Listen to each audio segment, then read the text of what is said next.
श्रीनगर और कश्मीर घाटी में हुई बर्फबारी ने पूरे क्षेत्र को सफेद चादर में ढक दिया है। पहाड़ों से लेकर घाटियों तक बर्फ की मोटी परत बिछ चुकी है। इससे तापमान में भारी गिरावट दर्ज की गई है। तो वही स्थानीय निवासी और पर्यटक दोनों प्राकृतिक परिदृश्य का आनंद लेते भी नजर आ रहे हैं। इस रिपोर्ट में देखिए। श्रीनगर और कश्मीर घाटी के अन्य हिस्से लंबे शुष्क दौर के बाद बर्फ से ढके हुए थे, जो शुक्रवार को मौसम की पहली बर्फबारी थी। बर्फबारी से शनिवार को उत्साह की लहर दौड़ गई, क्योंकि स्थानीय निवासी और पर्यटक दोनों प्राकृतिक परिदृश्य का आनंद लेते देखे गए।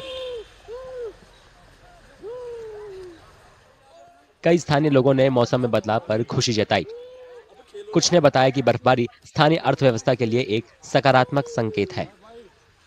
बहुत अच्छा लग रहा है, बहुत खुशी हुई। काफ़ी देर से आपको पता है ड्राई स्पेल चल रहा था, तो अब बर्फ़ हुई है, तो अल्लाह ताला का लाख लाख शुक्र है यहाँ पे बर्फ़ हो गई। और अब टूरिस्ट भी आएंगे, अच्छा यहाँ का इकॉनमी बूस्ट हो जाएगा।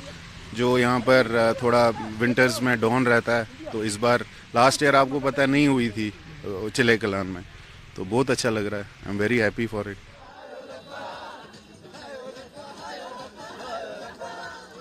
इस बीच कश्मीर घाटी का दौरा करने वाले कई पर्यटक इस मौसम में पहली बार बर्फ का अनुभव करके रोमांचित थे। उत्साही सैलानियों को बर्फबारी का आनंद लेते देखा गया। कुछ ने तस्वीरें क्लिक करके इन सुंदर दृश्यों को कैद किया। जब हम स्टार्टिंग में फ्लाइट से हम श्रीनगर एयरपोर्ट से आए थे, तो हाँ, इतना यहाँ पे ठंड तो थी, लेकिन बर्फबारी नहीं थी। काफी तमन्ना थी कि कश्मीर की बर्फबारी हम देखें, और जो कि हमारी पूरी भी हो गई कल। मतलब हम कल परी महल साइड में थे और वहाँ पे बर्फबारी होना शुरू हुई। हमें इतनी उम्मीद नहीं थी कि इस हद तक यहाँ पर बर्फ पड़ जाएगी कि निकलना मुश्किल हो जाएगा घर से। बहुत अच्छा नजारा है, बहुत अच्छी सीनरी है। भद्रवाह में शुक्रवार रात से शुरू हुई बर्फबारी ने किसानों और पर्यटन उद्योग में काम करने वाले लोगों दोनों को खुश कर दिया है।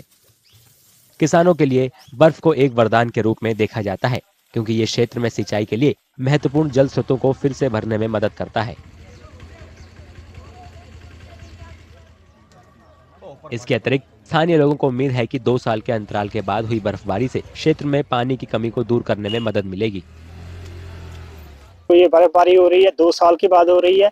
काफी खुशी हो रही है, क्योंकि पहाड़ों पे तो होती थी, लेकिन नीचे बर्फ नहीं गिरती थी। तो 2 साल के बाद जो है बर्फ गिर रही है, क्योंकि पानी सूख गए थे, बहुत ज्यादा मुश्किल का सामना करना पड़ रहा है। तो अब कहीं ना कहीं लग रहा है कि फिर से जो है सहूलियत हो जाएगी, पानी जो है वो चश्मे बहाल हो जाएंगे। आप देख रहे हो कि कल रात से यहाँ पे बर्फबारी चल रही है। और मैं आपको एक बात बड़ी ये बताऊं कि ये 2 महीने से नहीं, ये पिछले कुछ, जब ये थोड़ा सा ग्लोबल वार्मिंग हुई है, तो प्रॉपर बर्फ पड़ ही नहीं रही थी जितनी हमारी यहाँ भद्रवाह के क्लाइमेट्स के हिसाब से जरूरत है। लेकिन आपने देखा होगा कुछ महीने पीछे ही हर इबादत गाहों में यहाँ लोगों ने दुआएं की है बर्फ पड़ने के लिए, और ऊपर वाले ने उनका सबका सुना भी है, और बर्फ पड़ रही है। यहाँ का एग्रीकल्चर लैंड, यहाँ के चश्मे, यहाँ के आबशार, यहाँ के दरिया, ये सब हमारा जो रिसोर्सेज है ये बर्फ पे ही टिका हुआ है। कश्मीर वर्तमान में सर्दियों के सबसे मुश्किल दौर चिल्लई कलां का अनुभव कर रहा है, जो 21 दिसंबर से शुरू हुई थी। 40 दिनों तक चलने वाले इस दौर में सबसे ज्यादा ठंडा मौसम होता है, जिसमें तापमान में काफी गिरावट होती है। चिल्लई कलां के दौरान भारी बर्फबारी की संभावना अपने चरम पर होती है, और इस क्षेत्र में अक्सर साल के सबसे ठंडे तापमान का अनुभव होता है।